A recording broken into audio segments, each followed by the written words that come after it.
Ajustes económicos. El tiempo es importante en otro sentido, en que la mayoría de los ajustes económicos toman tiempo, lo que quiere decir que las consecuencias de las decisiones se van haciendo evidentes con el paso del tiempo, y los mercados se ajustan a diferentes ritmos a cada decisión diferente. El hecho de que las consecuencias económicas tomen tiempo ha permitido que muchas personas hayan tenido exitosas carreras políticas creando beneficios actuales a costes futuros.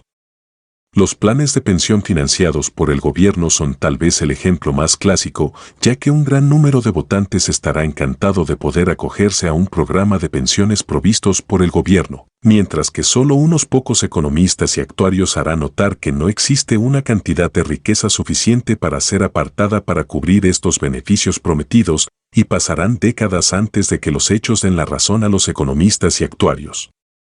Con el tiempo viene el riesgo, dadas las limitaciones de predicción de los seres humanos. Este riesgo inherente debe ser distinguido claramente de los tipos de riesgos que son creados por ciertas actividades como los juegos de azar o la ruleta rusa. Las actividades económicas utilizadas para lidiar con estos ineludibles riesgos buscan minimizarlos y al mismo tiempo transferirlos a aquellas personas que son más aptas para lidiar con ellos. Aquellos que aceptan estos riesgos normalmente no solo tienen los recursos financieros como para soportar pérdidas a corto plazo, sino también sus riesgos son más bajos en relación con la persona que les transfirió el riesgo.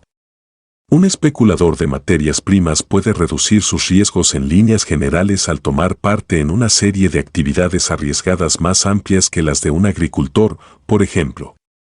Mientras que un cultivador de trigo puede quedar en la calle si cosechas extraordinarias de trigo en todo el mundo hacen que el precio caiga muy por debajo de lo que esperaba él cuando su trigo fue plantado, un desastre similar es muy poco probable que golpee la producción de trigo, oro, ganado y divisas extranjeras a la vez, por lo que el especulador profesional que especuló con todas estas cosas correrá un menor peligro que una persona que especuló con una sola de ellas, como lo hizo él.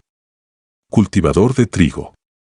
Cualquier pericia estadística o de otra índole que el especulador posea reduce los riesgos aún más para el agricultor u otro productor. Más fundamentalmente, desde el punto de vista del uso eficiente de los recursos escasos, la especulación reduce el coste asociado con los riesgos para la economía en su conjunto. Una de las consecuencias importantes es que, además de permitir a más personas dormir tranquilas por la noche al tener un mercado garantizado para sus productos, más gente considerará que vale la pena producir cosas bajo condiciones arriesgadas. En otras palabras, la economía puede producir más soja gracias a los especuladores de soja, incluso si los especuladores no saben nada sobre la producción de soja.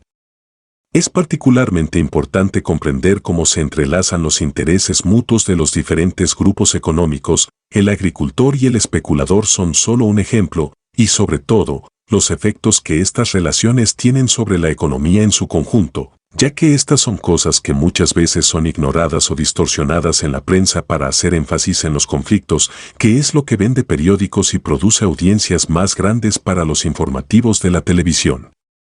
De igual manera, los políticos se benefician al representar a diferentes grupos como enemigos unos de otros y a ellos como los salvadores del grupo que dicen representar. Cuando los precios del trigo se disparan, por ejemplo, nada es más fácil para un demagogo que gritar en contra de la injusticia de una situación en la que los especuladores sentados en sus oficinas con aire acondicionado se enriquecen, gracias al sudor de los agricultores que aran los campos durante meses bajo el calor del sol. Los años durante los que los especuladores sufrieron financieramente en el momento de la cosecha, mientras que los agricultores vivieron cómodamente gracias a los precios del trigo que los especuladores les garantizaron, son obviamente olvidados.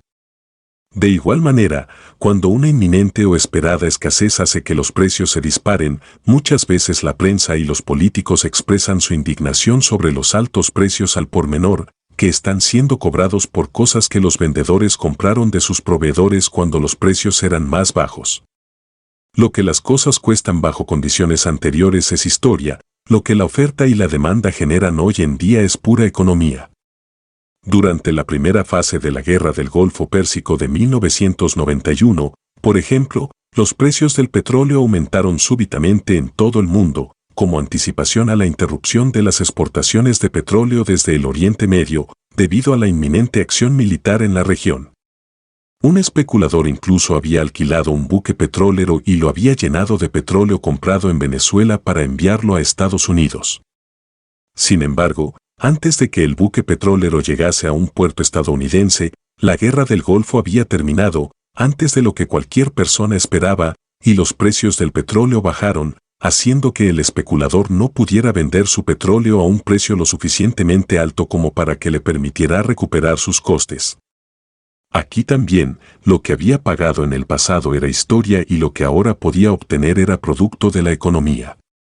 Desde el punto de vista de la economía en su conjunto, los diferentes lotes de petróleo comprados en momentos distintos, bajo un conjunto de expectativas diferentes, son iguales cuando entran al mercado el día de hoy.